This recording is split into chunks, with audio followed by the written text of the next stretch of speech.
Good morning, good afternoon, good evening to you all, wherever you are in the world. And welcome to the next sequence of events in World Endangered Writing Day 2025, our second World Endangered Writing Day. We have 3 times as many registrants as we had last year for the first time out. Thank you so much for joining us. Thank you also to Alec Julian, who is behind the scenes and is making this thing work against all the odds, and also to his wife, Patricia Julian, who composed our great theme music. I'm about to turn things over to Philippa Steele, and I need to introduce Pippa in a particular way.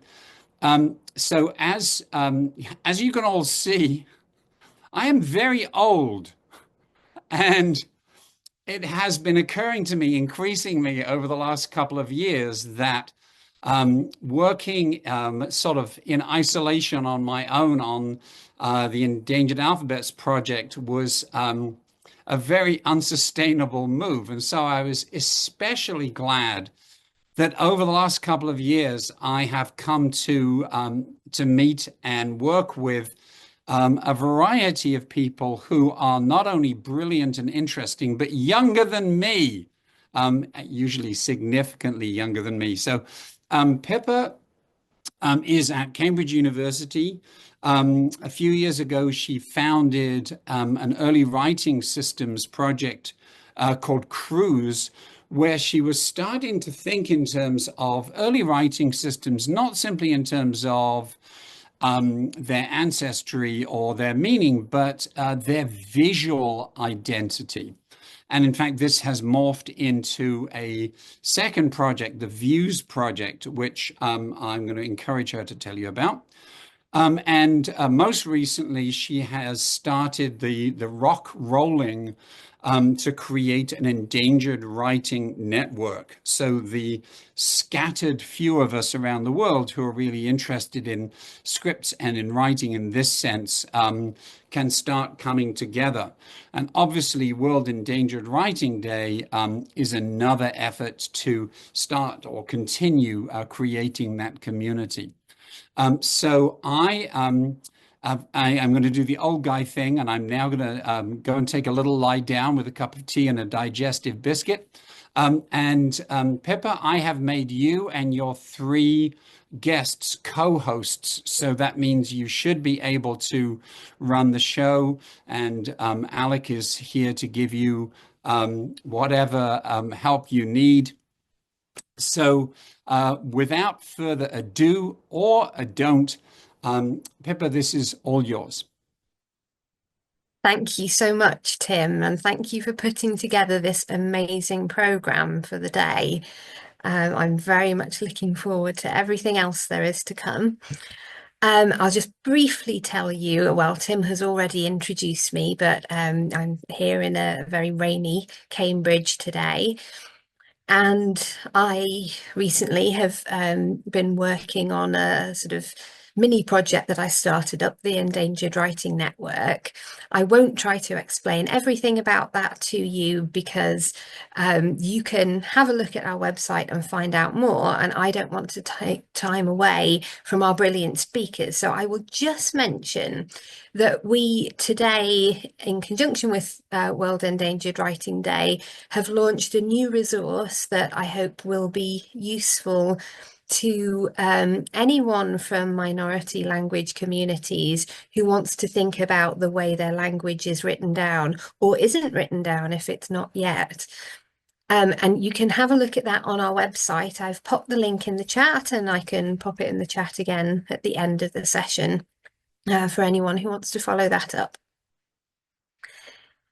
Now, without further ado, let's get on to our session for today, which is going to focus on the creation of new writing systems or the development of emergent writing systems. Couple of things to say at the beginning. Please do keep your microphone switched off. I'm sure we'll have an eye on that from behind the scenes. If you have questions for our speakers, I very much encourage that. Time is quite tight, but I'm going to try after each of them has spoken to have a little bit of time left at the end for discussion. So any burning questions, please put them into the chat and I will relay as many as I can to the speakers before we finish, depending on how time is going. Now, I would like to welcome our first speaker, Pule Kajanalinchi, who has done a great deal to research the cultural history of language and communication in Southern Africa and to support marginalised endogenous traditions, working as an artist, researcher, linguist, cultural technologist, and frequently a guest lecturer and an advocate for particularly the script that he's going to speak to us about today, Isibekis Solamvu, or sometimes known as Ditema Tsadinoko. Thank you so much. Dumelang kaofela sanibonani nonke. Naka lebitso ke nna Pule Kajanalinchi Mpokote bovuka amagaisa wagenqa zonke isihlahla. Ke a le dumedisa batho ba baholo. Thank you so much for the event and for everybody who's attending and for all these estimable colleagues who I'm very, very pleased to be with, because I think everyone is doing very important work in this field of endangered and indigenous and minoritized writing systems. I think I would like to start by saying that I think that writing is a technology, and writing systems are technologies, and they're cultural technologies. And I would like to talk today about the creativity of cultural technology, specifically in Southern Africa. And I would also like to say that I think history itself is a creative practice. And so the history of technologies, including writing systems, is a creative practice. We are telling a story and navigating a path, navigating various paths from resources of the past through the practice of the present into the future. So I would like to just spend some time today navigating all the different paths that we can see through African writing systems, with a focus on what's in the red circle there, which is the Southern African region. And in this practice of navigating resources of the past to create new things for the future, I think this symbol that's from Ghana or the region of West Africa, let's say, where Adinkra symbols are used, I think this is an ideogram that is well known. I think probably most of you might know it, which is the Sankofa ideogram.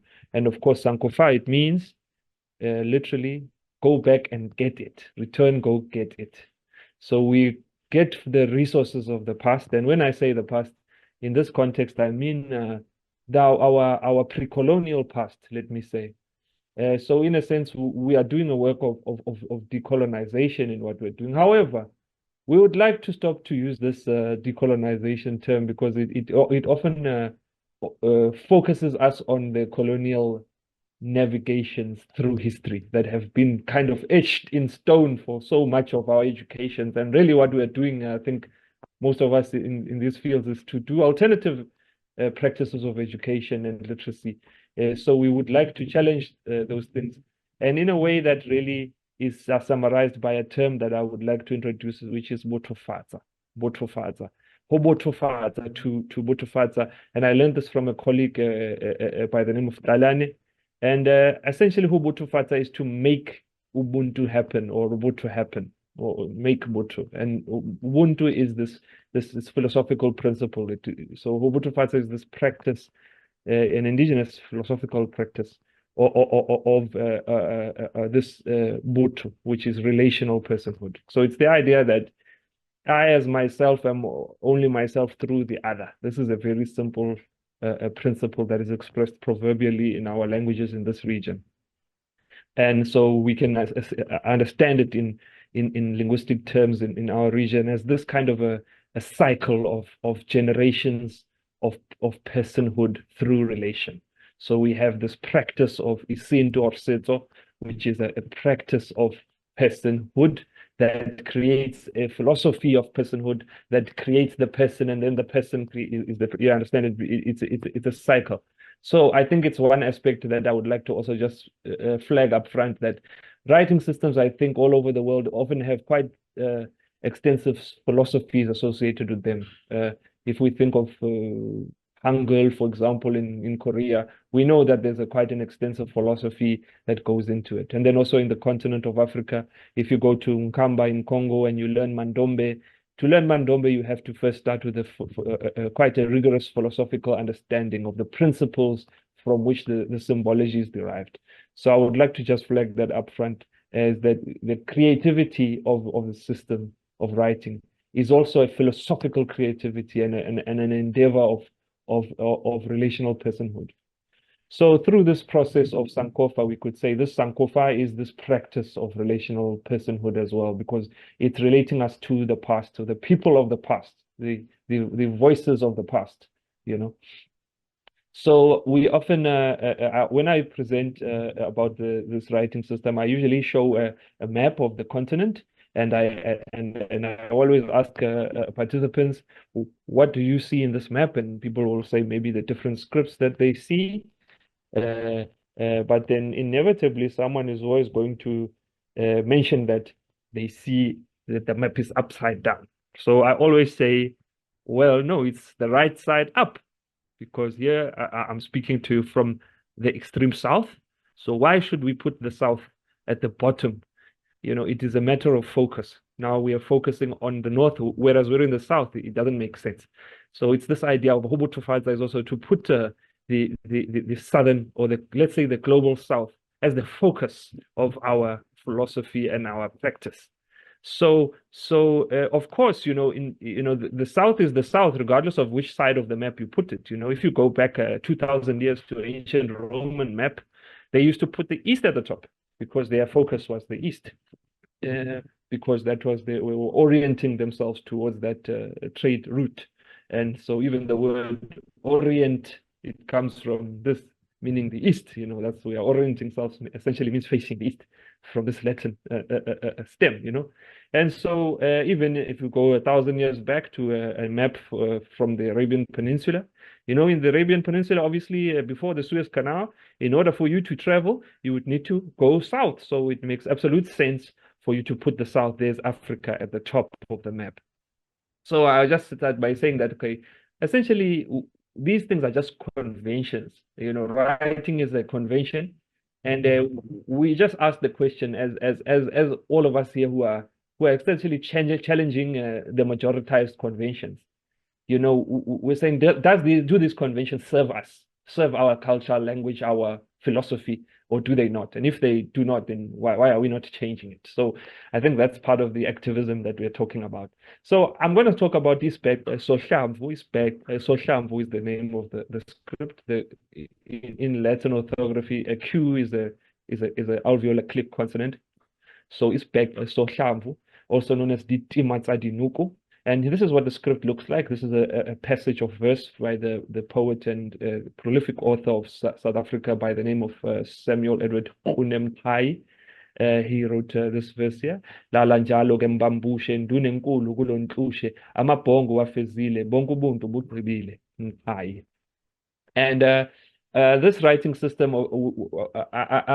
myself and a number of colleagues, we advocate for the system through a website, www.ispector.org.za.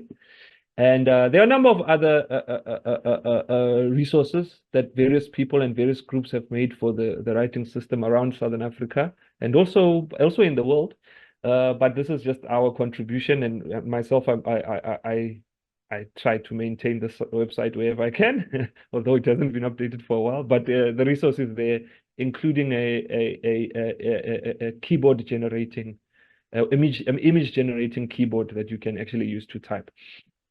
So the topic of this talk for specifically is ubuciko bokuloba. Ubuciko bokuloba, we could understand it to mean technologies of writing, or we could ingenuity of writing. But ukuloba is more than just writing.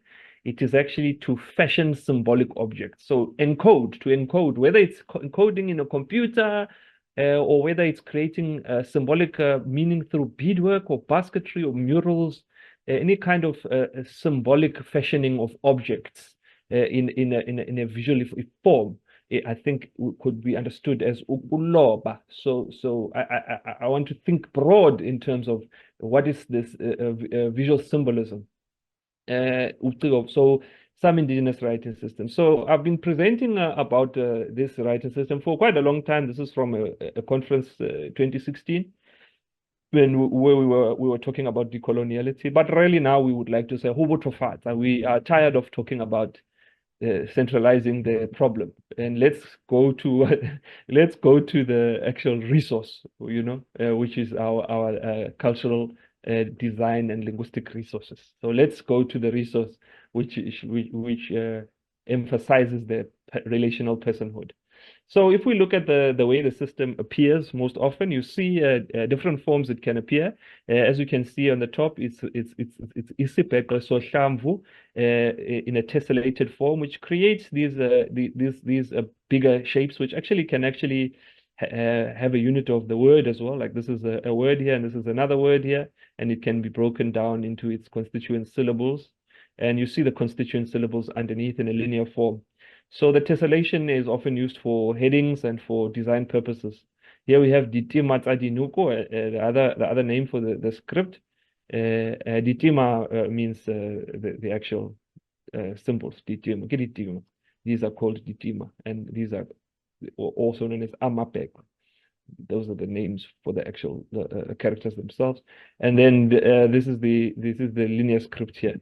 So we have these design principles, but also because the geometric script that's based on traditional geometric symbolism and design forms of Southern African region, color is a very important factor. Of course, color can be used for meaning, in its paralinguistic meaning that it's not language itself, but it's meaning that contributes to the what the language is saying.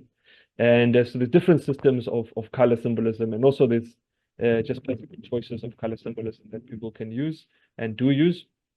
For example, here's another color palette, which is reminiscent of a Xitsonga cultural world. And Xitsonga is a language and cultural group of the area of South Africa, Mozambique, and Zimbabwe, for example. And this is written from top to bottom, left to right. So you can see also there's a lot of potential for different, there's not a set direction for the writing system. It is just up to the author which way you write. So yeah, lo thofun the from Chivenda linguistic form. And I'm just showing this because these are very quite mutually non-intelligible language forms of Southern Africa, and they are all written. They all have a same grammatical core and the same core vocabulary, but they are not mutually intelligible. So they can all be written with the Isibhekre writing system. And I emphasize this because I think part of the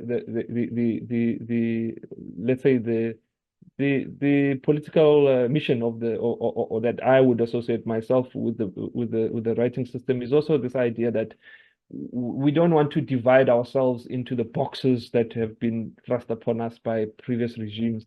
And because in reality, in factuality, let's say, as a linguistic cultural fact, we can represent the languages of the region really as one web of interrelatedness. So here we have all in International Phonetic Alphabet, we've got the consonants of the region of Southern Africa, all the consonants of the region of Southern Africa represented as a web of linguistic diversity that is interconnected. And I think this is, for me, in my opinion, it is a more of an honest way of understanding or visualizing the way language is in the region. And so Isibhekre talks to all of this. Isibhekre, Ditima Tsadinuko speaks to it has the potential to represent all of these consonants and all of the vowels and all of the linguistic structure of the region. So to give some examples of literary extracts, this is from a poem by KPD Mapalla, who was writing Sesotho poetry. And it says,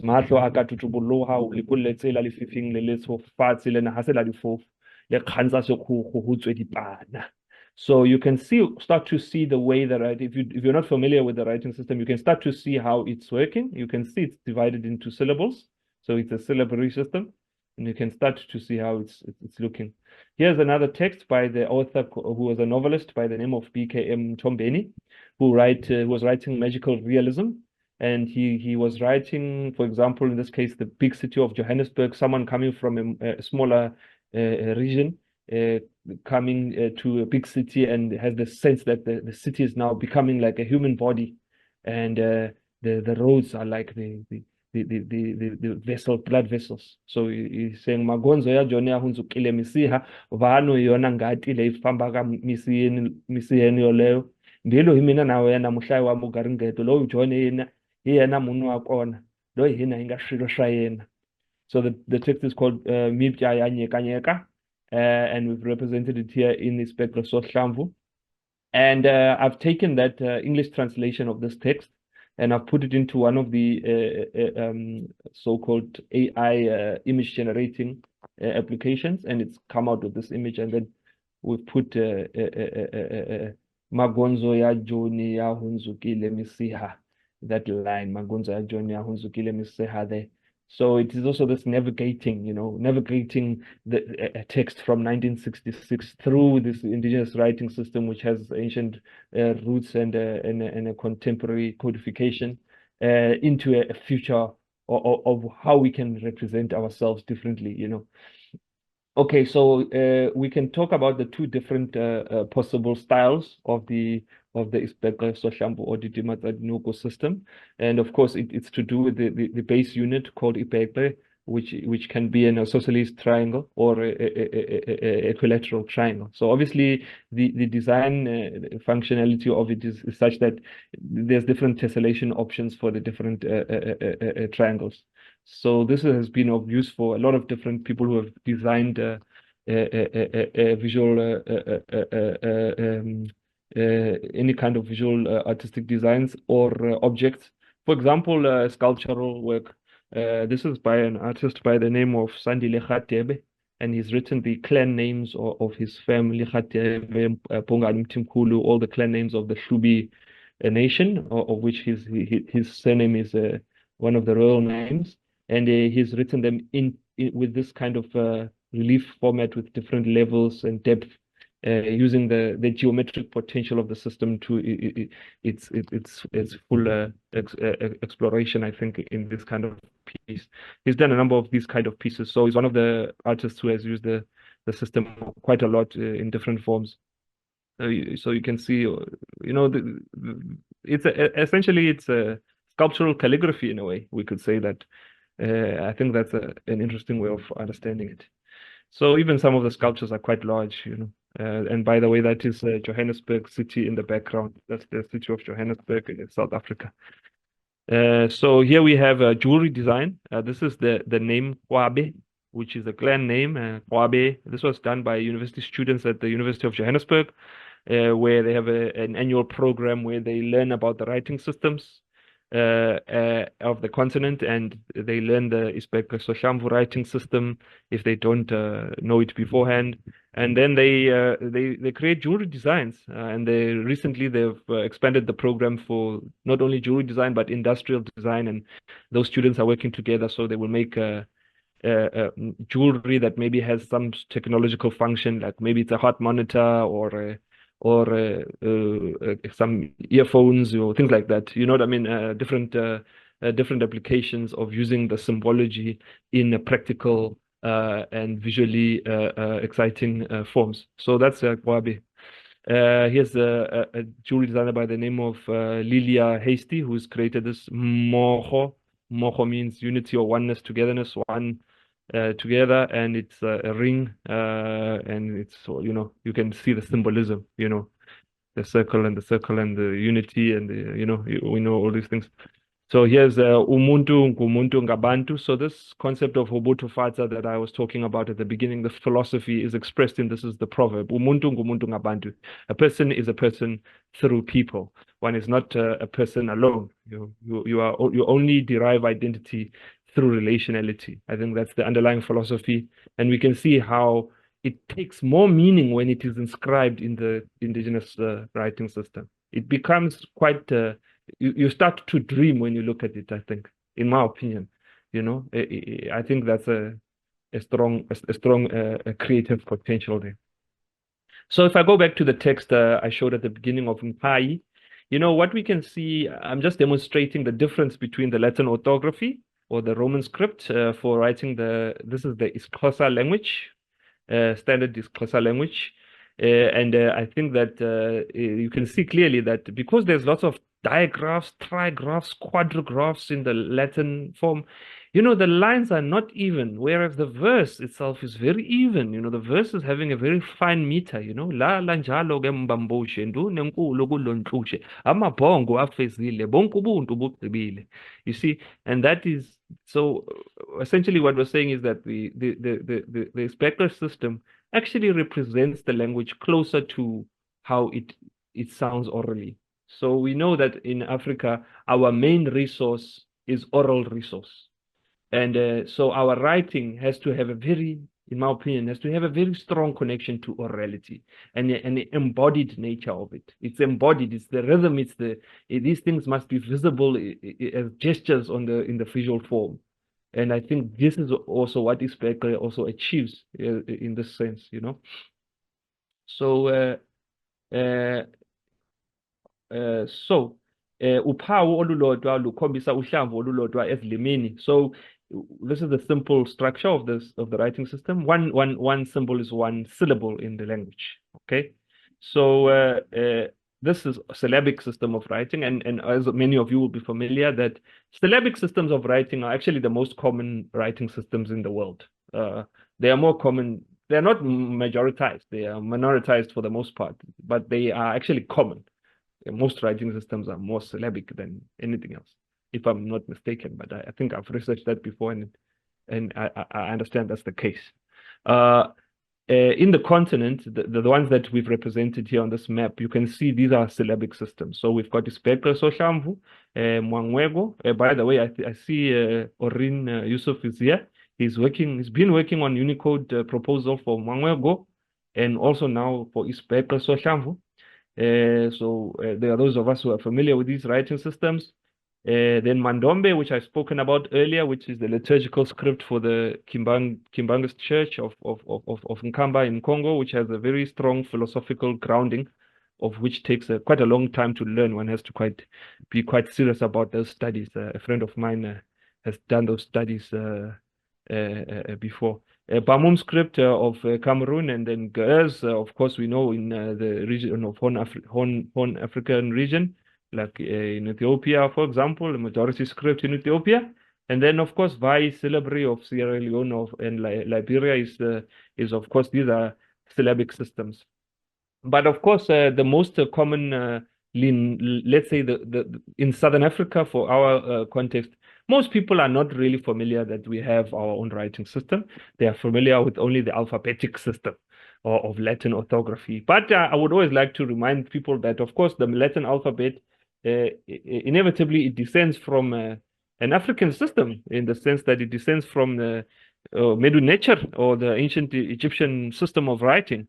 It's just a variation of a variation of a variation through different linguistic and cultural contexts until we find that. So I would also like to emphasize that point, that, history repeats itself.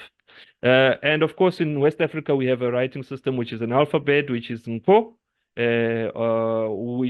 which I often use with colleagues from Mali, for example. And we found a lot of inspiration in this paper movement from the Malian case and the Guinean case of Nkwo, because I think it's a highly successful indigenous African writing system, to the extent where you see it all over, even in the sports stadiums and Facebook. And my friend Ibrahim Keita is the one who taught it to me, and he's a scholar of and once president of Nkwo Society at University of Bamako, a great scholar and a humble soul. Of course, we even have calculators, and we are WhatsApping each other in the system. And of course, we would love to be able to do this in our writing system as well of Southern Africa. Of course, as Pan-Africanists, if I make that note, I would consider all African writing systems as our systems, but The ones of Southern Africa, Dinuku, it represents our languages better. So we would love to be able for it to be in Unicode at some stage. So we are grateful for those who are actually actively working on that. Of course, there are logographic writing systems in the continent. For example, the system of CBD that you will all be familiar with. And CBD obviously is word-based. Each symbol is one word, as you can see in this Igbo dictionary here. And that was used in Black Panther movie. As you can see, it was written on quite well, written on the pillars there. And then, of course, there's this thing that we like to use, the German word Satzschrift, because it's sentence writing. It's like it is this, let's say, ideographic symbols. So these are the Dinka symbols, which I showed the Sankofa at the beginning.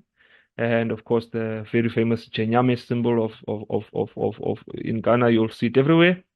But we have these also in Southern Africa. And if you read the books of Babusama Zulu Credo Motra, you will notice that these are actually written. And I've got, I think, among our attendees here, we've got Taurai Mutake, who is a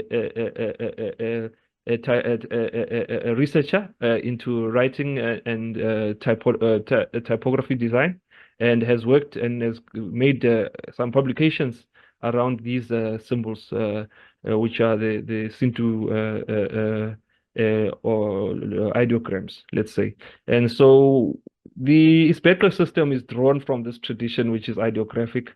This is from the book by Taura Mutake, who is in attendance here. And we can see these represented even today in, like, this is not so long ago at the coronation, as it were, of the Zulu king. And this is the Queen Mother, and the information about her position is actually encoded into the beadwork. So this is a tradition that is by no means dead. It's quite alive. And so, as we say, it's the practice of the present, connecting the past, navigating it through the future.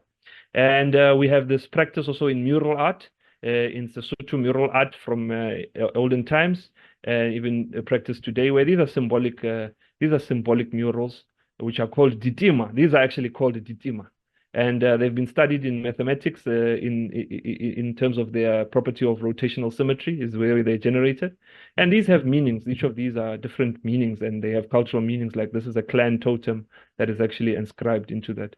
And these were combined into a very famous form of Isindebele umgwalo. And by the way, umgwalo actually means writing. People don't necessarily think of that, but it actually means writing. And you can see the forms that, the symbolic forms that are there. And Gok Esther Mahlangu is a very strong proponent of this, who has become very world famous in this system. So uma sibheka ukuloba kwalezo zimpawu zonke, sibona ukuthi konke kuqala ngesimo sonqantathu. We look at the fashion, so we see this triangle. This maybe we can even say vesica piscis in the sacred geometry is a very important feature. So we have these ideographic forms, intombi, indota, insizwa, umfazi, and these actually, when you inscribe them, you actually sing them with tones, and those tones actually have a vowel sonorance. So this vowel sonorance becomes codified in the phonetic system of Ispekla Soshamvu, and vowels change their quality according to which direction the triangle is pointing. So as we can see, all the different directions correspond to the different qualities of the vowels. These are the 7 vowels of the Sintu languages of the region. There are only 7 vowels. I know in English there's like 17 vowels or something like that, but in our region we only have around 7 vowels. So this is how the system works. To conclude, I'm going to wrap up now. We've got the vowel. You start with the vowel, which is because in linguistic terms, the vowel carries the tone. The vowel is the heart of the syllable. That vowel is even what we call in linguistics the nucleus. So it's the nucleus. It is the rhythmic and tone carrying unit of the word, of the syllable. So we start with the vowel. That's the base, which is called ipepe. And then we add the consonants. So this is E, and then we add sh, this becomes she. So the consonants are graphemes that are added to the vowels. I'm sure some of you know the system, so you'll be familiar with how it works, but we start with the base vowel. This is A, because it points down. Then we add a consonant, and it becomes Sa, and it's a consonant feature. It's featural. So the position of the consonant actually indicates the position of articulation in the mouth. So actually the the place of articulation is actually represented, because this point represents the lips and this represents the back of the mouth or the throat, and this is there in this alveolar position in linguistic terms. And then this is the manner of articulation. Fricatives, or any sounds that have a hissing quality, are having a round feature, curved feature, whereas straight sounds are plosives.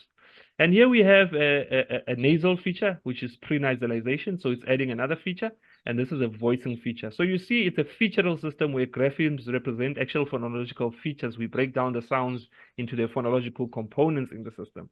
And so it's highly productive. You have these very simple rules that create a very productive system. It's actually not, doesn't take long to learn the system. There's not a lot of rote learning that's required. Things are logical. And the way the syllable is constructed, I would like to even relate it to our other speaker. Oh, sorry, there's an A there that shouldn't be there. Syllabario Amazonico. Forget that A, it's a mistake.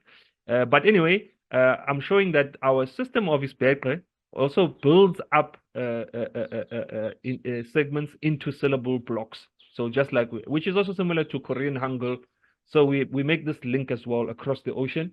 To say, hey, we have a similarity in the way we are representing ourselves. Okay, so these are the consonants of the writing system. As I said, they represent all the different consonants of the whole region. And it's featural, and the featural has iconicity. It actually represents iconically the mouth, the positions of the mouth. So it's very easy to remember. Even with the vowels, that's the case. So to conclude, I think I've gone a little bit over time, but I would appreciate just to conclude for 1 minute and to say that we've done some programs even when we went to Ghana to test even with languages that are not related, especially with younger children, to see how they approach the writing system. And you know, we found that children learn it very fast. Here was a child, within 15 minutes, he was writing his name. So this was Nana Kofi, and then he taught all his friends how to write his name. Then all his friends were writing his name, and then they suddenly realized, why are we writing his name? Let's write our own names. So then they wrote their own names. And so even in a foreign context, an ostensibly foreign context, although it's an African context and there's a lot of similarities, it's ostensibly foreign, we find that children are able to grasp the system very quickly. We also relate it to cultural objects. This is a traditional instrument. This is a traditional instrument. So we use it as a repository for indigenous knowledge. We've got the keyboard that is available on the website. And here are some more design forms. The work has been used in literature. I think Stephen Embleton's book is one of the important works that use the writing system to represent other languages. This is the Kora language, actually, which is not grammatically what we usually associate with the system. These are some furniture works which have the texts that I read at the beginning. They're actually written on this furniture. So this is actually Maso Aka Tutubuloa. These are actually the text. This was a clothing label that has used the writing system. This is written Siakama Kusha. Even on the nails, different clothing labels. This is the Black Academic Caucus at the University of Cape Town has used it. A full article has been written in Isbeko Soshamvu, published in the university newspaper. There's another book that I think I'm not sure if it's published, but it is written in the system. I must try and find that book and give it to Orin. And of course, you'll find it on Omniglot. You'll find mentions of it in like quite big YouTube channels. You'll find it, of course, on Endangered Alphabets. You'll find it even written in Chinese articles. This is Tim's work. It's written Zitembe. So that's one of the inscriptions that Tim has made. Even there's a certain Japanese website that actually explains it in Japanese. It's on worldswritingsystems.org. Yeah, and I think I'll close there. Thank you so much. Thank you so much for a wonderful presentation. And you know, I've learned so much from this. It's wonderful to see it explained, and I've really seen a writing system that is both so aesthetically pleasing, so beautiful, and so beautiful in the systematic way that it represents language at the same time. It's structurally really very perfect. And and well, I should say that it's going to be featuring in an academic paper that I'm writing up at the moment too. So yeah, I'm very much want to encourage everyone to talk about it. Now, we're slightly over time, but not too much. As you know, since we talked already about questions, you've already answered many of the questions that I prepared in advance. So I think what we'll do next, if it's okay, is move on to our next speaker, and then we'll try and have some discussion time at the end so that we can come back to this. If anyone has questions, as I said at the beginning, please do put them in the chat and we'll try and get to any that we can. But next, let me introduce our second speaker, Juan Casco, who is a visual artist, typographer, and graphic designer based in Ecuador.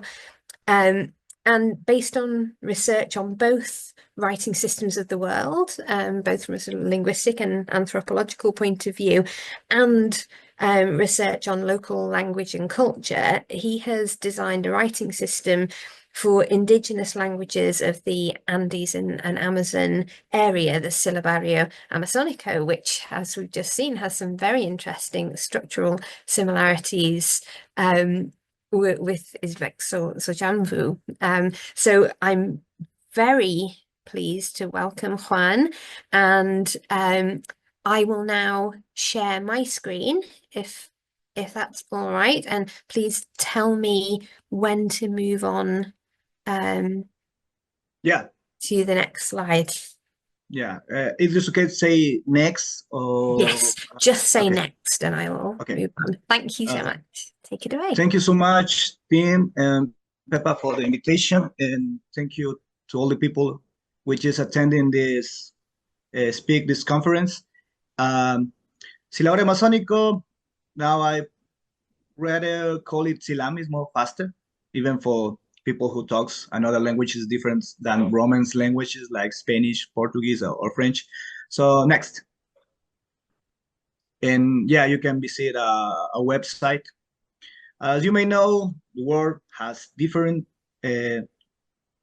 written systems, but with all the colonial processes, many indigenous languages never had the chance to develop their own written systems. Next. So I study how the pictograms, and by the way, the written system develop. So we have the petroglyphs, they become the ideograms, the pictograms, logograms, and as we use now, alphabetic and logographic systems like Roman alphabet or the Chinese or Japanese. So next. Especially here in Ecuador, we have 14 indigenous languages. So like many indigenous languages in the world, they use the Latin script. And especially here, I live in Pastaza province in Ecuadorian Amazon. There are two languages that are technically extinct, and there are few efforts to revitalize them. Those languages are the Zapara and Andua. So it's kind of complicated explain the political and social complexity about people here.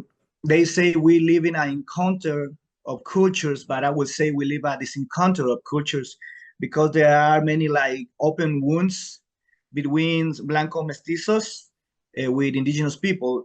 Myself, I am a mestizo with some indigenous factions, like in Peru, in Ecuador, in many places of Latin America, we are 60% indigenous. But there's a lot of racism, or I would say more understanding, because people doesn't understand the difference and doesn't respect the other because they are ignorant, not in a bad way, but they are ignorant, so they don't understand the another way of living, of the languages, the customs. So next. So I live in the American continent, so I study about to understand the written system before colonization. We have the Maya, Olmec, and in the whole world there are petroglyphs. And also, it's not a proof thing yet, as far as I know, but in the Andean Empire, they developed the Tocapu and the Quipu. The Tocapu is kind of symbolic. Uh, um, uh, it's not ideograms, but it's more pictogram with colors. And the Quipu is a system that is for accounting. So it's interesting that in the Andean part, they didn't develop, as far as I know, we say a lector scriptural system, but it also, I understand with time that the costume, the fabric, in Spanish, la tela, también es una forma de escritura, is also a written system. So next. And also the Cherokee and all these alphabetic and syllabic, especially written systems developed in the 18th century, especially in the north of America with the Inuktitut syllabary in Canada. So next. Also, when I was doing this research, I met somebody at COICA that is like under the for indigenous peoples of the Amazon. I discovered the Afaca syllabary, which became in 1910 in Suriname. And technically, this is the first Amazonian syllabary because it's from the Amazon and it is a syllabary. And if you can see the shapes, the waves, the rounds are very organic. And also I get inspired in petroglyphs and next. And also in the way of writing from the Hangul, the Korean Hangul, in the vocalic points from the Hebrew written system. Next. Also they have jobs, no? Here I am. This picture is in a how to say marcha, in a strike or something like that with the Waorani people from Pastaza. Next. So this graphic I did it with the Ecuadorian French sociolinguist Dr. Oliver Magui, who helped me to develop some academic stuff about my research. So this graphic says anthropology, design, and with linguistic, we did the writing materializations, and between it's the ethnolinguistics, the semiotics, the pragmatics, and especially the social representation, because I think the writing systems must flow like rivers, must comprehend and represent the language which is written in that system. Next, please. So this is Silabario Amazónico, also known as SILAM. In Ecuador, we got some particularity because we have Andean languages and also Amazonian languages. But between I didn't see so much difference between the visual representations of indigenous peoples from the Amazon and from Andean. So we will see the glyphs later. And this word means warmi, mujer. And also kind of between some kind of logographic, because if you see the first syllable, it's like a uterus, like a feminine part, and that means warmi, women. Next. Also, I get inspired into the Hangul and another scripts like the Tema even is very similar. That this written system is some kind of visual representation of the mouth position. So is like an open mouth, and the same from the generally the five vowels. Sorry. Next. Also, I realized, and that is some kind of universal principle, that the bilateral symmetry, like a tree, and also, for example, we got a graphic from the indigenous god. I forgot the name of this god, but it's from the Andean culture. And also the cosmovision, it talks about Hananpacha, Kaipacha, and Ukupacha. That is the upper world, the human world, and in the underworld. Next, please. The name of the god is Viracocha. Is from Inca and Teotihuanaco culture. Also, these petroglyphs are maybe some miles and kilometers from here, maybe 100 miles, 160 kilometers in the south. And I compare it with my glyphs, with the syllables, and you could see that very similar. It's not, it wasn't intentional, but I realized as far I connect, the syllables become very similar because it used the bilateral symmetry principle. So, and they also take these anthropomorphic figures. So next. And this is like it's a chart with consonants and vowels, and you will see that have rounded and linear shapes, and is for example, take a look out the S.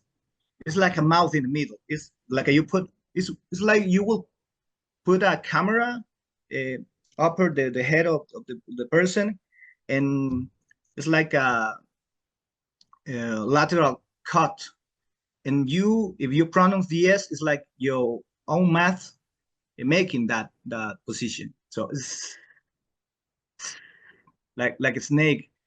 So also I realized that, like a consequence of the colonial processes, some digraphs like double L, TS, SH, in some indigenous languages, they are written with two words. So we will see it later. Next.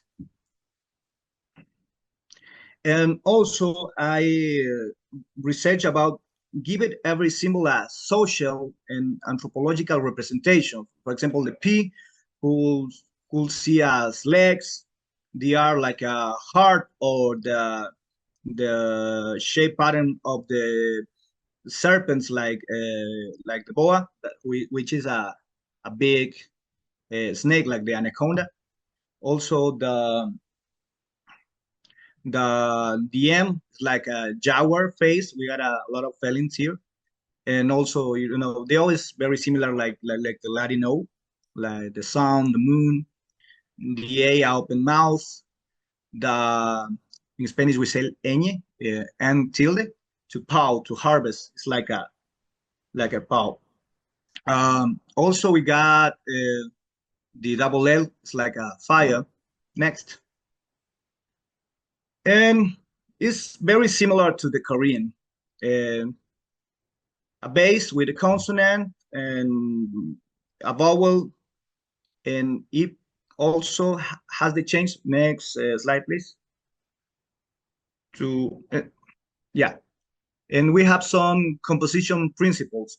I also realized that indigenous people make this crab, this hand crab, and it's like a snitch, the head.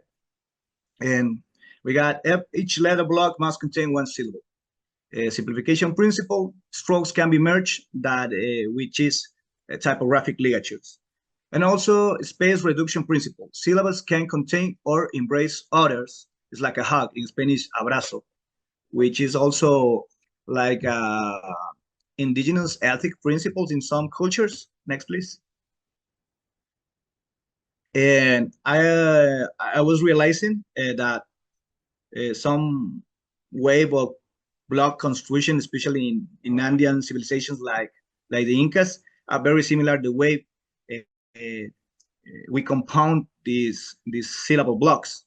So there are some examples like one simple vowel, consonant and vowel, vowel and consonants, and other cases. Next, please. And there are some examples that are in the Zapara languages. Zapara. You can see S-P-R-A-A-A, Zapara. And also has some kind of complicated or words, I would say, with digraphs and diphthongs like Pia. This is Piazzao, is a deity I got from the Zapara people. Piazzao. So two syllable blocks, and you add in Latin letters 1, 2, 3, 4, 5, 6, 7. Two glyphs against seven glyphs, seven Latin glyphs. Next, please. This is a particular case, Tsitsiquirica, that means woodpecker or pájaro carpintero en español. Tsitsiquirica. So this is an example like how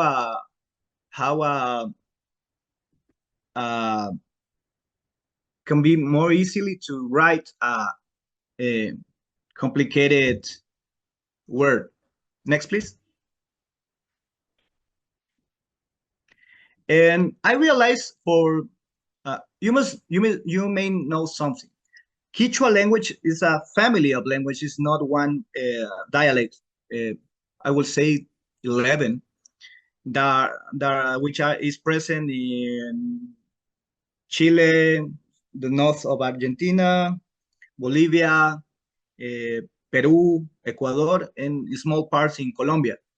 So, for example, Aya means spirit.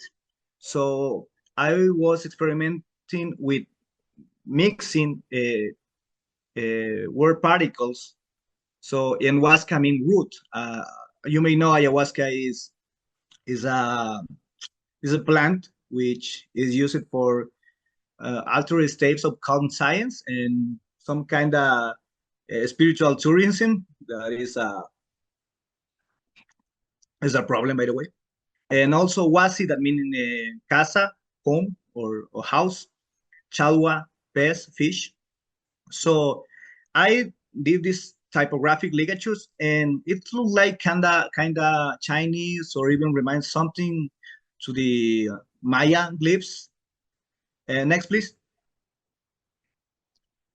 And these are some visual graphic design explaining or showing how to relate with the word, with the picture. For example, kuntur, the kun glyph is like a man with open arms, and tur, it looks like a tail of the condor.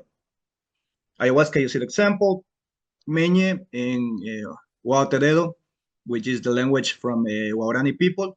You see the me syllable remains the face of the jaguar, and also kwai remains like an ant, una hormiga.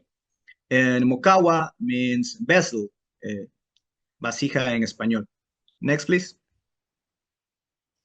And this is a visual chart for kids. And I get inspired in the Japanese learning books for beginners, for started people, which is maybe kids or people from another culture. Next, please. And also, I have this realization. Silabario Amazónico is a live project. I don't mind if indigenous people use it or not, but it helps me to develop some kind of tools to protect indigenous language and cultures. Next, please. This project is called Teclado Quichua or Quichua Kibo. And I was, next, please.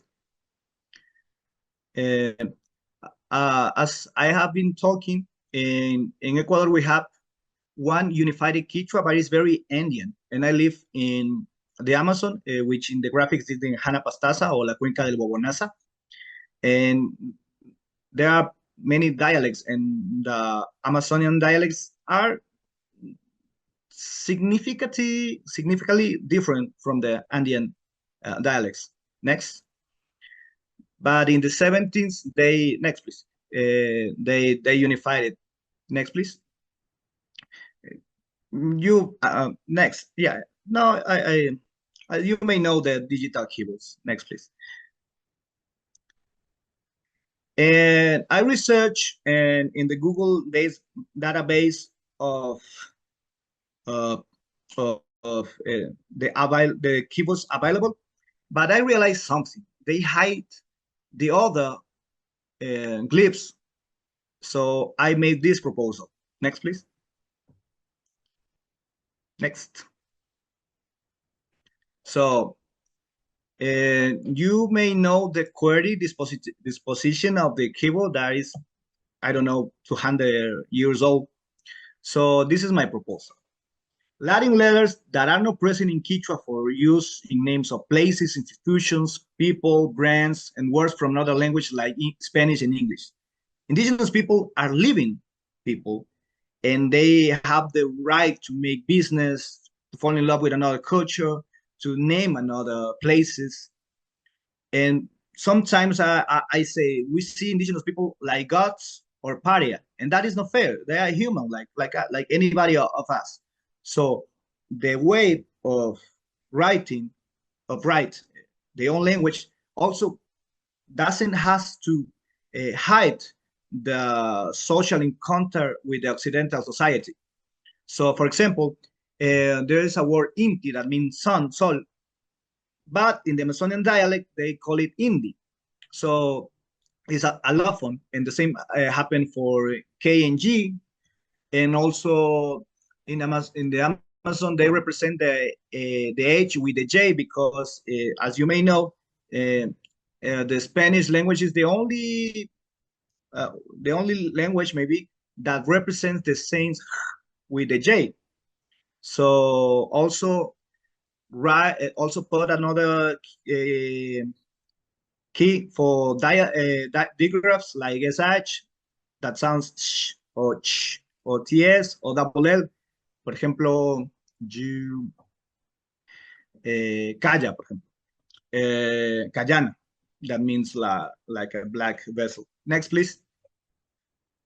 So I am looking for collaborations. I don't mind it for make money about it. If somebody meets which can help me to codify this keyboard, I'm very open, and I would like to give this tool to the Quichuas people in Ecuador, and with the same technique can be applied in different indigenous language, especially in the Amazon. There are other languages like Shuar, Secopai, also Safiki from Colorado. In Spanish, they say Colorado, los Colorados, which they paint the hair with red color in the Andean coastal part in Ecuador. Next, please. And also, I was doing these experiments with Maya glyphs and with modular typography, and using the color fonts, which the people who do typography must know that now fonts can use color, even gradients, degradados. So I was doing these visual experiments. I did t-shirts with that, with this. Next, please. And for example, we can preserve the tocapus that are historically used by Andean people, and also they are present in the costume, how do I say costume, in the clothes of the people, and we can rescue and preserve this heritage digitally. Next, please. So this is my presentation. Azca Pagaracho dicen aquí en la Amazonía. Yupaychani, they say in the Andean Quechua, and Witsaha is in Zapara language, which is in Endangered. So this is my presentation. Thank you. Thank you so much, Juan. This is wonderful, and I think it's wonderful to see actually how well our first two speakers how well the two papers work together actually. There are lots of very interesting and similar themes here, and things that I think we want to talk about a lot. Now, I think that since it is now John raise hand, John Paul or something like that. I most certainly did. Just one thing, I wanted to let you know that I've been with a pen and paper here, making attempts to write these characters myself. And I got to tell you, I can make a reasonable facsimile thereof on the first try, and I think it would be legible. So with some additional practice, piece of cake, man. You got a very learnable system here, at least from that, doing that.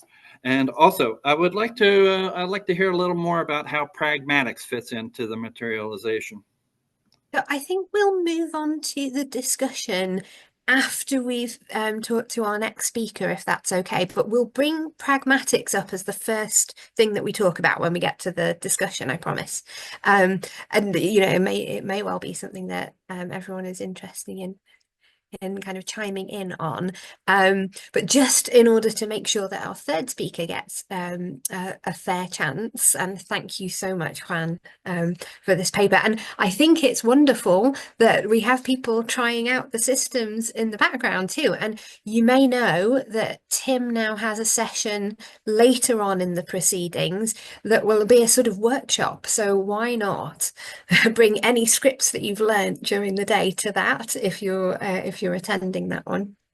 I think that would be a great chance to practice. And these are such learnable and systematic systems, if that's not a terrible way to phrase it. Right. Okay, I'm going to move on to our third speaker.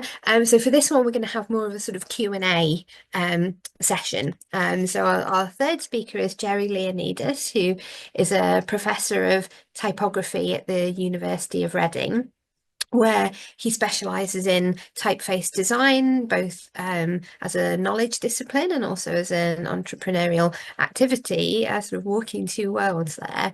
And his work and teaching have taken on a particularly global outlook, which I hope he'll explain as we talk. Welcome, Jerry. Hello, thank you very much for the invitation. Can I begin by sort of asking you a bit about your perspective? So you come to typography as an academic, and I wondered sort of what difference that makes to you, because many people who work in typography are working in the industry, as it were.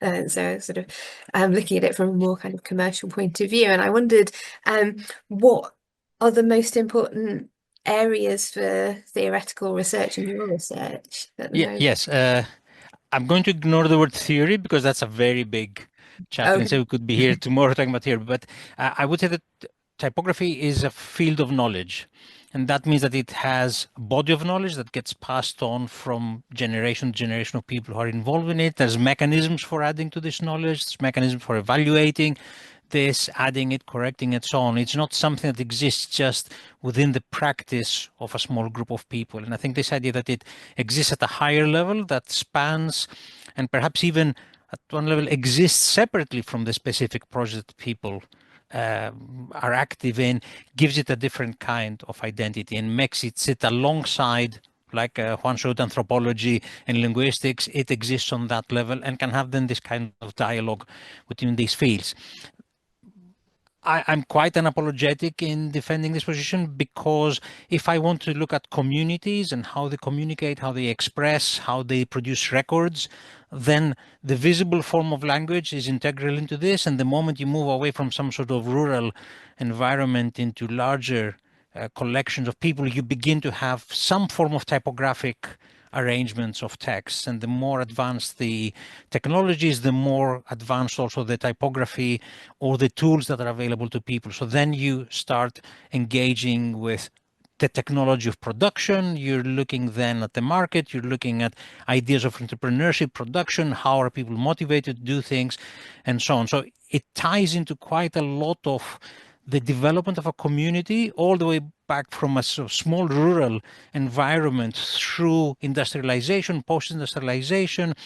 You can tie typography into the development of ideas of self-determination in communities. You're looking at the 19th century, for example, in Europe, and all the independence movements, the first half of the 19th century, have connections to education programs and versions of the language that they speak, scripts and so on. There's a very long history of people connecting the script to the language, to the identity, to the culture, and ideas of currency, modernity, agency, and so on.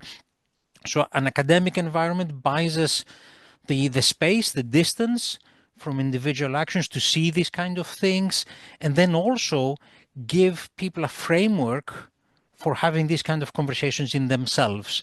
A very big problem is that the ways of seeing the kind of textual production are quite Northwestern.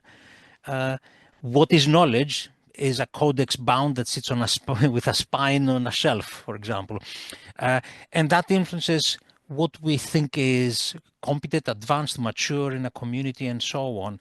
Whereas if you have this broader framework of looking, I think you're able to give people ways of seeing their own way of doing stuff as equally competent in terms of performance and representing a community. So typefaces, if you're looking at agency, inclusion, identity, it all ties in through that.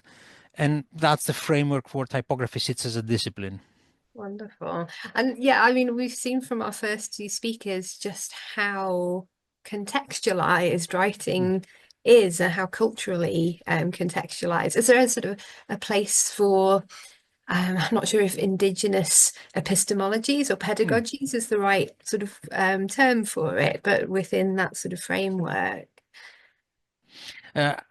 Absolutely. I think even what terms are we using to describe is interesting. I have to say, me operating in a second language, I have no guilt in using English. I sort of understand that we need some sort of common denominator at this time in human development.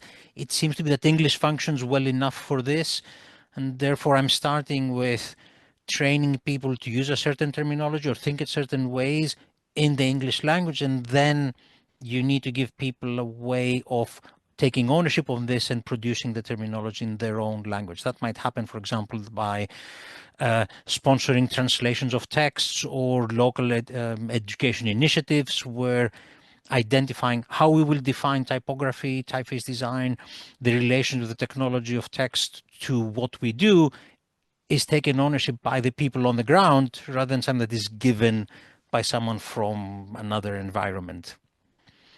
Definitely. And is that the sort of thinking that brought you to the graduate program that you've been running? Because you so what exactly do you do when you have a graduate student who's looking to work on typeface design? You sort of point them in the direction of a script from somewhere around the world, and I'll take a step back. Okay. And perhaps talk a bit where this starts, because I come from a very small country with its own script that for centuries did not belong as a technological resource to the users of the language and the script. It was something that was owned by others. So in a sense, I have this idea of awareness of multiple dimensions of my own native culture. And then moving outside Greece, I saw how that culture is also seen by others, both the positive and negative. That doesn't matter. But the thing is that you have a culture that is, it means different things to different people. And that is a living process that changes. And I think that informed from the beginning my outlook. I was quite fortunate at the time that I started working, things were really changing. computers were becoming more accessible, the technology of text production was changing. So a network of people that had similar concerns, and I think I've seen the attendees, my colleague, friend Fiona Ross in there, were able to take concerns that up to that point the technological environment did not really allow to turn them into a subject of study at a university level or plausible careers for people, and start building a program of study that was focused specifically on this gradual expansion of what typographic scripts are. That followed, let's say, almost first the European integration. Those were wonderful days at some point, where what is the Latin script opened up as an idea. We saw what used to be referred to as Eastern Europe becoming part of a common polity that meant, things with diacritics, different scripts, and so on. Then you could expand to, let's say, the Eurovision space. Yeah, things that are the broader Mediterranean, Middle Eastern space, and so on. That adds a couple of other scripts with variations and so on. And then gradually that space opens up to take into consideration Asia, Southeast Asia scripts, and so on. So I would like to think through a combination of insight and study, able to maybe predict or maybe track the growth of the typographic concerns of people who are developing typefaces, and hopefully attract enough people who had similar interests and prepare them for this. What is interesting is that nobody studies this as a first degree anywhere. People come from all sorts of directions. They might have studied practice disciplines, they might have studied languages, they might have studied sociology, computer science, and so on. But they've happened on to this nexus of technology, language, design, software programming, and so on. And that allows you to start building methodologies that ideally are script agnostic. And they have to do with understanding how a script, and that to some degree applies whether the script is living or dead, produces a culture around it. What resources are there? How does writing happen? With what materials, what tools, what movements, the ergonomics of writing? What kinds of texts are being produced? Are we talking about sacred texts or also secular texts? Are we talking about things that are ephemeral and therefore written or produced with less investment in meaning and care in them, or are things that are only sacred, not in the religious only sense, but also in the sense that they need to be kept and maintained and therefore have a certain attention to them? If we start looking at all of these things, then we begin to see that regardless of the script, communities that are literate go through certain phases of expanding the genre of documents that they are producing. These tend to track literacy, they tend to track urbanization, and also the degree to which you have active markets in the broad sense of exchanging texts. Do people have recreational texts? Do you have, in early modern Europe, you have educated women that are not allowed to read Aristotle, but can read novels. Cue a new market for text, and women can read Roman adventures, but they can't read philosophy, which happened. Therefore, you have a new genre of document being produced in cheaper, smaller formats with editions and translations of classical, neutrally acceptable texts, and so on and so forth. Ideas about plays, ephemeral text. Then as you get into industrialization, you have all the technical apparatus being accompanied by text. And since industry doesn't happen without texts that describe what people are doing, and the Enlightenment is full of these kind of maybe very interesting and very mundane texts that describe how do you make a horse cart, how do you make stirrups for horses, how do you build a steam engine to suck water out of a mine, all of that stuff. And people don't do it because they're thinking in a glorified way about text. They just want not to drown in a mine. So they have to do that thing. And the texts mean that you have to expand the kind of thing, because if you're writing a sacred text with one style, well, maybe you don't want to write the manual for steam engines with the same kind of style. both of the previous presentations showed what you might, I would think of as scripts in the early stages of genre expansion. The kinds of texts that are written all look the same, as if somebody is talking in a very monotone voice and so on. But if you start having documents that have visual hierarchies, that have different tones of voice, have different rhetorical agendas, then those scripts will need to develop different maybe variations in style, in formality and informality, in intensity of presentation, and so on. So I think that is something that really changes how we see scripts. I'm conscious of getting carried away. Absolutely. No, but it's fascinating actually. And I mean, in sort of linguistics and looking at minoritized languages, one of the things that you really notice is that the domains of language use can be relatively restricted for a minoritized language. And I imagine there's something sort of similar going on there with minoritized writing systems, or writing systems that are emergent, so don't have very many users yet, or writing systems, or also ones that have longer traditions but have become more marginalized over time. I wonder whether something like domains of writing is a sort of useful term. I think I've probably thrown it into an article somewhere.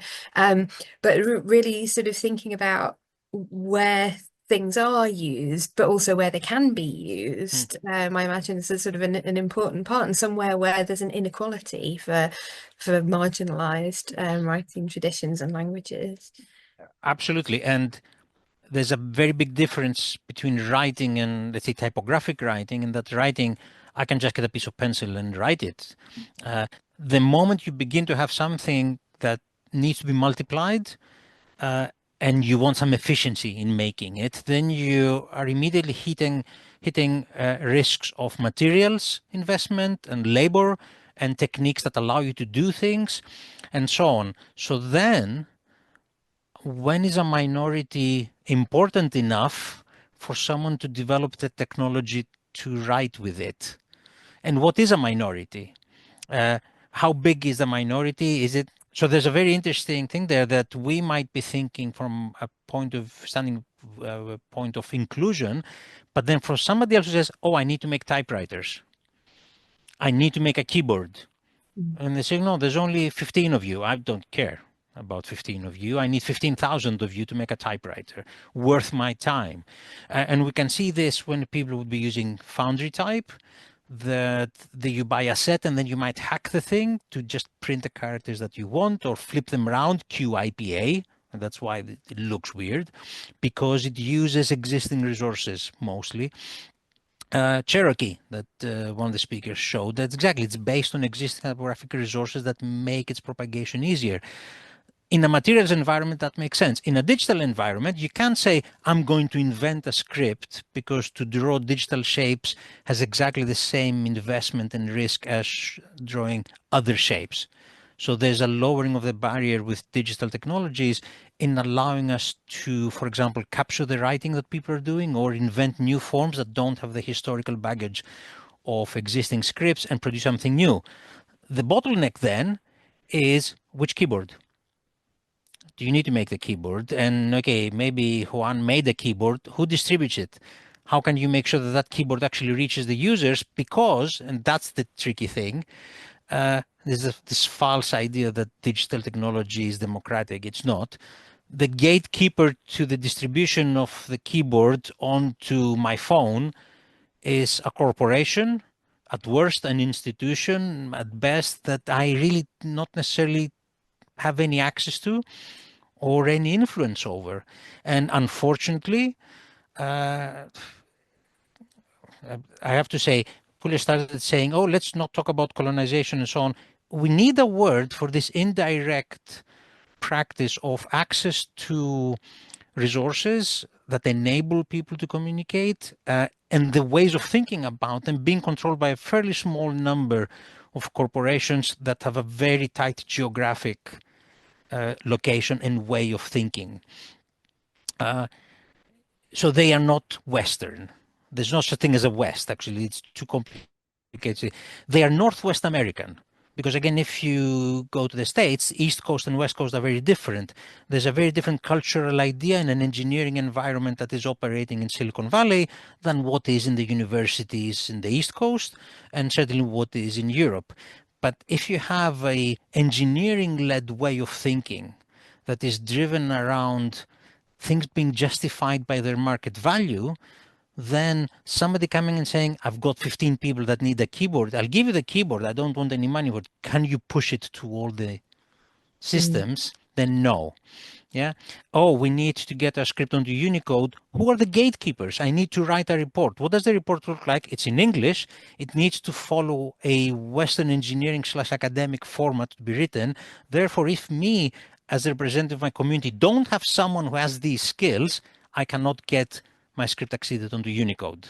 Yeah, And there's many cases of this. So there's interesting things where often good intentions actually have very strong unintended consequences because they create these barriers for inclusion and entry. And I have to say, the older I get, the more radical and sort of strong in my views I get, but there is an aberration in the systems that determine how language is recorded, produced, disseminated, being controlled by disciplines that don't necessarily recognize the importance of history, culture, the fluidity and the depth of these cultures, because even what is a language is not clear. What is the connection between a community and a language is something that is fluid, and it's just as important as questioning the borders on a map, which might be artificial. And the same thing happens with languages. We don't need to go far. You go to Romania now, and there's like 3 or 4 different ways of spelling a language. This is a country that is not at war. It's a country that has an education system, and there's still no agreement for how to write things because the country has changed borders 20 times in the last 100 years, and because there's different ways of thinking. And to try to address this from a point of view that says, I'm producing a phone that I need to sell to you, and it needs to have one button that says Romanian on, and that's going to work for you, whether you like it or not. And I'm stuck there saying, well, but I haven't figured out exactly what Romanian is yet. And if I'm reading a text that is historically has different spelling, it has different things, how can I transcribe something that your system says is an error, for example? There's a lot of issues with that. And I think on a day that it is today, I feel fairly free to make an anti-American statement. It is really unfortunate that the technology is developed in an environment where the concept of historical depth is very shallow. 200 years is a lot. For 200 years is just beginning to scratch the surface. I mean, if you had typographic technology developed, say, in India, where you might have thousands of years of living language, changing, evolving, and so on, maybe that kind of environment might have produced technology that by default is more flexible and responsive to users and texts, rather than something that says, this is the language, this is what works, we're done with this. So I think we need to be aware that advocacy, access to the networks that enable or prohibit these kind of solutions to exist for communities is absolutely important. And to have an environment, I think the universities are very good at this still, that train people to have the language and the skills to produce this kind of advocacy. That's in itself is justification for running courses like we do. Absolutely, yeah. And I mean, there are a great number of inequalities here that really need to be addressed and are not well recognized. And of course, you know, the way that everything sort of eventually comes down to the big corporations in order for something to happen practically, like, you know, if you want to text on your phone, you need things to have happened at a high level amongst small groups of people controlling much wider things. And I mean, you know, what you were saying about Unicode, in order to get Unicode, you need to prove the usage case. And in order to do that, you know, you need evidence to back it up. Now, if you've been held back in digital literacy precisely because of not having Unicode in the first place. It creates this sort of very kind of vicious circle. So there's a great deal to be done here, I think. I'm going to sort of finish this part of the Q&A with one further question, if I may, which is to do with kind of the comparing technical challenges between majority scripts like the Latin alphabet and many other alphabetic scripts and others that have been, well encoded for a long time, and emergent scripts, minority scripts around the world. Are there particular sort of challenges there? I mean, it strikes me, seeing our first two speakers sort of show what are beautiful systems, but they're quite intricate, quite complex. So Pule told us about the way in which Dite Dinoko can be sort of tessellated, as it were, so can have sort of variable kind of direction, if that's and ways of combining. And Juan clearly has thought in great detail about how the syllabario sort of works and how those combinations work. I imagine there are sort of multiple sort of issues when you come to encoding that especially for sort of everyday devices like phones. But much better than I do, so please.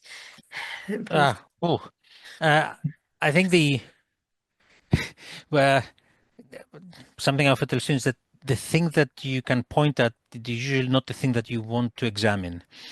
And in discussion like this, often people look at typefaces because they're the thing that we can see, and also a lot of enthusiasts will make and so on. But behind the typeface are decisions, first of all, character sets, reference models, the idea of working with some research in archival material or living history to understand how do people write, what do they write, what are the degrees of variation, and so on. Both of the scripts in the previous two presentations are quite geometric. I'm pretty sure that anybody writing them for a few times until they develop confidence will come up with much more fluid form. So then you see, what's the limit between this is an acceptable version of this character and this being something else that's unintelligible or something else? There's something quite interesting to see there. Then the consideration of really a wide genre of documents. If you say, I've got a functioning community, it does administration, it does schools, it does market, it does journaling, it does advertising, all of that stuff needs to gradually be catered for. That is definitely not a job for one person, even a very few people. As fast as possible, it's a case of growing a community of people who can build these resources together. And the great challenge, the elephant in the room, is the software engines that render text. So, okay, I've got the typeface with my characters. Maybe I've got Unicode numbers for them. I've got the keyboard. What happens once I had hit the strings in? Because my phone essentially has a browser in it to render text that constantly gets updated. Then I have zero agency in what happens to the browser. People who are working with edge cases in scripts will constantly track to monitor what happens with the next push of a browser engine. Oh, it broke my accent, or it broke the spacing, and so on. Because maybe the test suites and the considerations for the people developing those are quite different from the people who are working in the language community. So therefore, it doesn't matter at the end of the day if your typeface has all the bells and whistles. If the browser doesn't know what to do with it, your users will not see it. So there's a very interesting case. And a very good example of this breaking, we saw an example of Facebook or something with the script discussed. Until recently, we would have things like Sinhala, which are fairly well-established, not rendering well on Facebook. So then you get Sinhalese written with Latin phonetic sort of ghosting of the sounds in one script and another. And people are doing it because they have no access to writing. The typefaces are there, even the keyboard would be there. The platform they want to use does not support the script.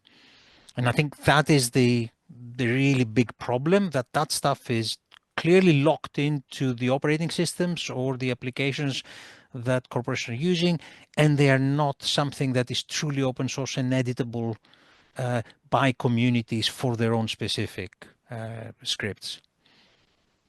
Yeah, indeed, there are big challenges there, and I think one of the things that's kind of encouraged me recently is that I know there are people who are really thinking about these challenges and sort of how to change things. And I think that is something that Tim will probably talk about at some point later on. I will now turn towards wider discussion amongst our three speakers, and the audience are very welcome to put some questions in the chat. There's lots going on in the chat. I'll have a look and see if I can pull anything out. But let's start with John Paul's question, which originally was directed to Juan about pragmatics, and sort of Juan, do you want to say what you mean by pragmatic? Because I was curious about that as well, how it came in the middle of your diagram and sort of united everything.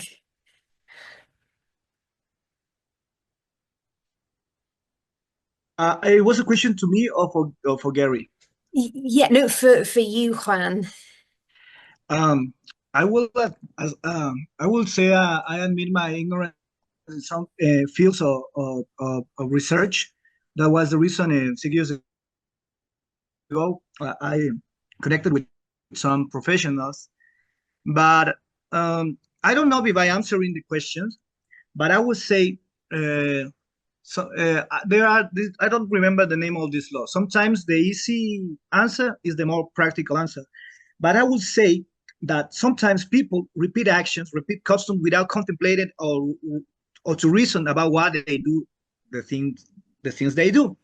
And that was the reason many indigenous people still use Latin script, and maybe as it's happening in Africa with this new written system that with work of people like Gary or Tim, they are getting into Unicode system. Yes. So sometimes people doesn't know, many people doesn't know how to work a font. Many people don't know that emojis are fonts, by the way, color fonts. So if people will question the actions that doesn't help, or maybe actions they didn't permit to grow up as a society. For example, for me, Silabario Amazónico is like it's a what if. What if the colonization process didn't happen here with the Spaniards and they develop our own written system, like the Maya Empire did? So I don't know if that is pragmatics. Look for the practical thing. For example, I question myself. I have examples, experiments of handwriting on my own screen, and I question myself every time that sometimes Silabario Amazónico will become a kind of Latin. Maybe the better option for some language is an alphabet, not a syllable. I don't know. And the people who talk that language must have the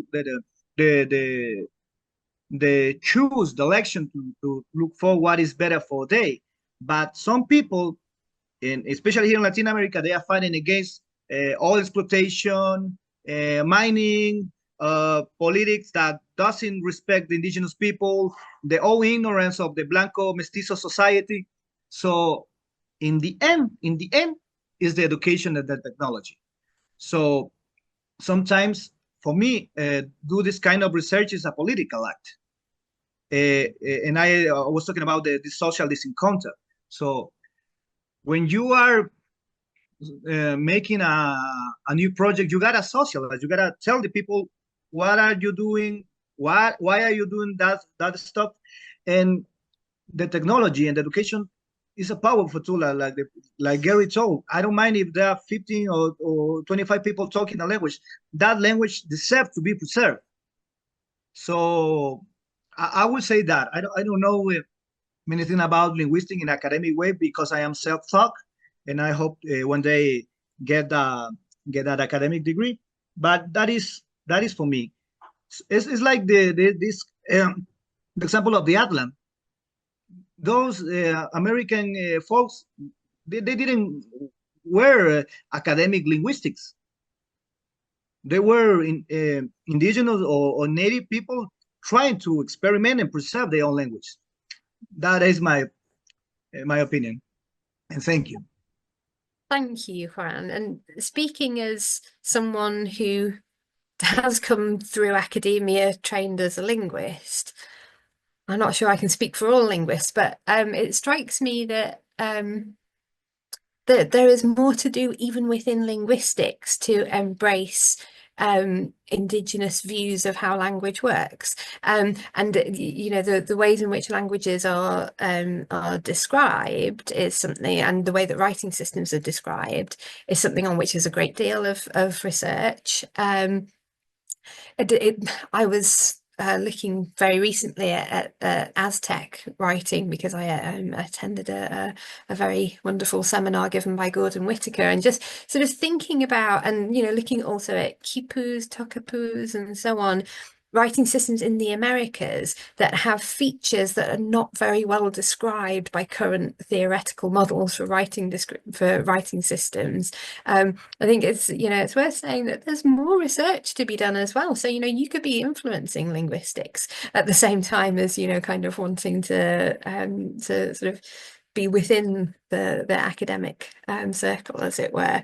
And, you know, the people to whom language matters are the speakers, and they're the ones who should have control over what is developed. And not every writing system has to be perfectly designed. It has to be usable and used by a community. And you know, I think there's a lot to do to kind of recognize diversity around the world. Okay, so we have got another 8 minutes before I have to hand over to Tim, who told me he's going to take over at 10:02. So now looking at the chat, I'm not actually seeing many questions. There aren't really questions so much as a few comments, which I think I'll sort of leave you to find and have a look at yourself. I just going to mention this one by Alexander Baxter, the recent one, who said he was annoyed at how long it takes platforms to support newly added characters and scripts, and finishes by saying something very positive about the game Minecraft, which is nice to hear. Yes, so if anyone has a question, please either type it in the chat or raise your hand, and I'll come to you, but we don't have very much time for question. One just, oh, sorry, Juan, go on. For Gary, I want to build this Quechua keyboard, and do you know, you can help me, or maybe do you know someone, because I applied for a like NGO, but they didn't answer me. Do you know how to build this thing? Depending on the platform you're using, there are usually free utilities that allow you to design and build your own keyboard. So making the little file that sits in a device that does certain things is not the problem. Yeah, I want to share it for smartphones. Yes. Okay. So depending on the smart, Apple, not so easy for you to plug your own keyboard in the system. For Android platforms, that's perfectly normal. You will see in a lot of areas, especially Southeast Asia, people can go and download and install keyboards directly. I'm going to put a URL in the chat. And also maybe doesn't steal time, to maybe share the contacts through Peppa. And also for the chat, yeah, it will be good to share to the other guys. Yeah.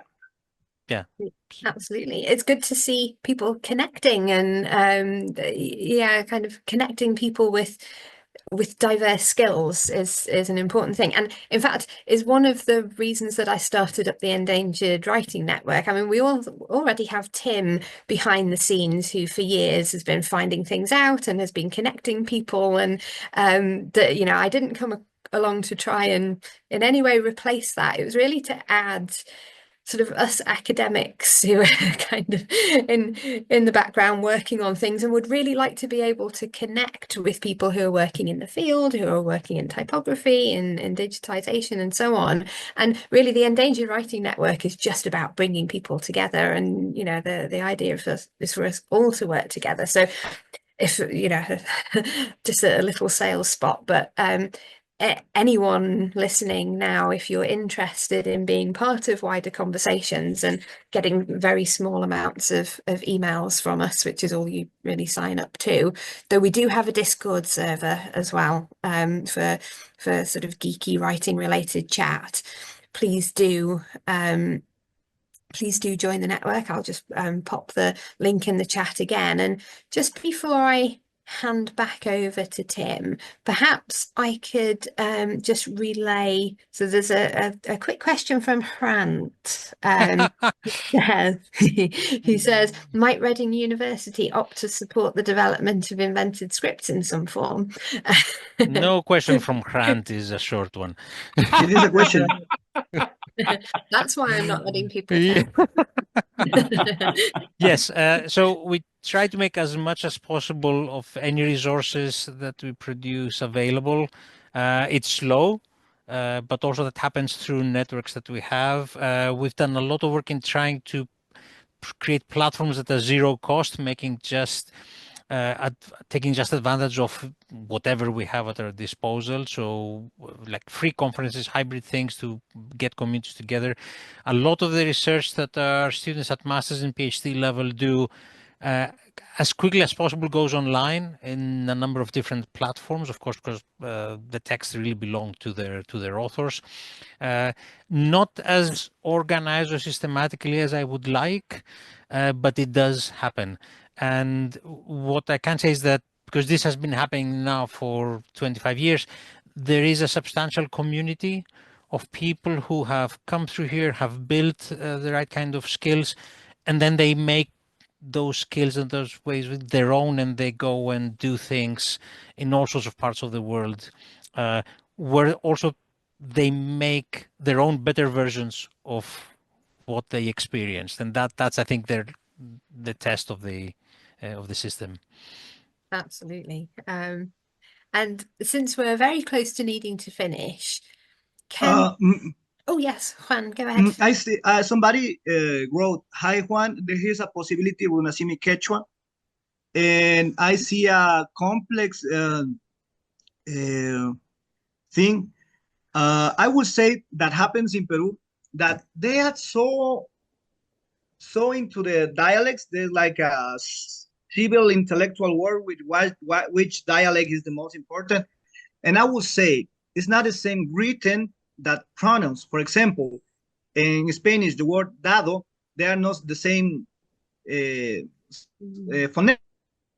Da, do, it's like Dios. And I would say back to the roots and try to unify respecting the allophones, because if you get complicated, then that is that is something that I learned with my own written system. To break the rules, you gotta know the rules. And I would say, don't get a phonetic representation. We have the IPA, the IPA, Alphabeto Phonetic, International Phonetic Alphabet. So if you have my email, or text me, or even whatever you do, I can help you to what are you doing? Try to get more easier for the people or your project, and with a linguistic point of view and a social linguistic point of view. Yeah, please keep going. Yeah. And if anyone is trying to connect with anyone else, do get in touch with me or Tim. I'm sure, you know, that's connecting people is kind of what we do. And can I just finish by also thanking Pule, who hasn't had a chance to speak as much in this sort of discussion session, because I think we would all love to ask you a million questions. I would love to answer questions. You can email me and WhatsApp me, anything you like. I love to talk to people about these things. And I would love to work with Juan. Maybe we can make a collaboration to do a Speke and a Silam dictionary, or you know, something to make the link across the ocean. Thank you so much. It's a pleasure. That's Well, wonderful. thank you, Pippa. Thank you, Juan. Thank you, Pule. Thank you, Jerry. What a Thank you, Tim. great session that you all had.